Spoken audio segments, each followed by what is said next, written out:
Qonşularla problem gəlirəm, həyat evində problem, mən qalmışam belə.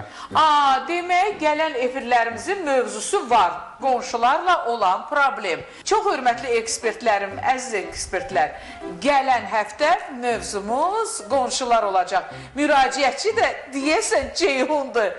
Ceyhun bəy, siz əvvəllər belə deyildiniz. Məncə efirdən sonra mən nömrəmi verim sizə.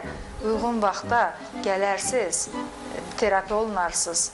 Çünki belə aqressiv davam eləsəz, sizin üçün çox çətin olacaq. Nə danışırsınız? Yəni, mən ehtiyacım yoxdur mənim. Kazım müəllim, nədənsə bugün siz çox az danışdınız.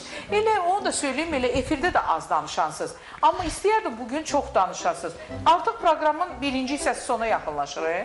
Şanur xanım, veriliş nə vaxt bitirir? Mən evə getməliyəm, tələsirəm. Bayram günü, işimiz, gücümüz, uşaqlar, hər şey tökülüb qalıbdır. Vaxt uzanır, bu qədər. Axı veriliş normalda bu qədər çəkmirdi. Narahat olmayın, mən sizi yola salacağım. Amma bir balaca vaxt var.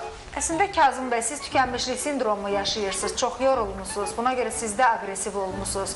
Bəlkə işdə yorulmusunuz, bəlkə evdə sizi yorublar, bilmirəm. Amma sizin də terapiyə ehtiyacınız var. Şanur xanım, bu nə deyir? Psixoloqları yığmışsınız bura.